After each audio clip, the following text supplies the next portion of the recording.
திருச்சிற்றம்பலம். தென்னாடுடைய சிவனே போற்றி, எந்நாட்டவர்க்கும் இறைவா போற்றி. திருவாசக விளக்க உரையில் நாம் சிந்தித்துக் கொண்டிருப்பது 6வது பதிகம் நீத்தல் விண்ணப்பம் 36வது பாடல். பொதும்புரு தீப்போல் புகைந்தெறிய புலன் தீக்கதுவ வெதும்புருவேனை விடுதி கண்டாய் விரை ஆர் நரவம் ததும்பு மந்தாரத்தில் தாரம் பயின்று மந்தம் முரல் வண்டு அதும்பும் கொழுந்தேன் அவிர்சடை வானத்து அடலரைசே அப்படின்னு பாடியிருப்பார்.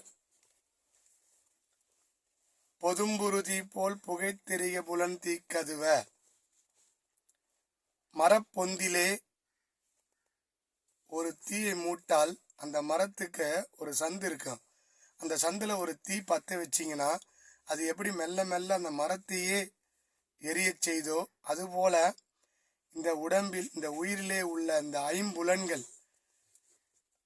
இந்த உடம்பை அதே போல் உள்ளே வெதும்பி தீ போல என்னுடைய உயிரை மாய்க்குதப்பா, இந்த உடம்பையும் அழிக்குதப்பா, இப்படி உள்ள என்னை விட்டுட்டு போயிட மாட்டியே, புலன்களால் நான் வெதும்புகிறேனே, என்னை விட்டுட்டு போயிடாதப்பா. ததும்பும் மந்தாரத்தில் தாரம் பயின்று மந்தம் முரல் வண்டு, அந்த மலர்களிலே உள்ள ததும்புகின்ற தேனை வண்டுகள் அந்த ரீங்காரத்துடன் எப்படி மொய்க்கின்றதோ, அந்த கொழும் தேனை எடுப்பதற்காக எடுத்து அந்த பெரிய தேன் கூட கட்டி, பெரிய ப்ராசஸ் அது. மலரிலே உள்ள அந்த மந்தார சேர்க்கைன்னு அப்படி வண்டு மலரிலே உள்ள தேனை எடுத்து பெரிய தேன் கூட கட்டி, அத்தனை தேனீக்கெல்லாம் சேர்ந்து அப்படியெல்லாம் கட்டி பெரிய தேன் கூடு, அதை நம்ம சுலபமாக அறுத்து தீ மூட்டி எடுத்துன்னு போயிடுறோம் நம்ம சாப்பிட. இயற்கை கொடுத்த எல்லாத்தையும் நம்ம தான் அனுபவிக்கிறோம்.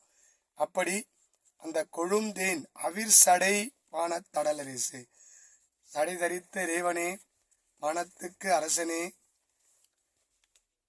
வலிமை மிக்க அரசனே, என்னை விட்டுடாதப்பா, எப்படியாச்சும் உன் திருவடியில என்னை கூட்டிட்டு போயிடுன்னு கெஞ்சி பாடுறார்.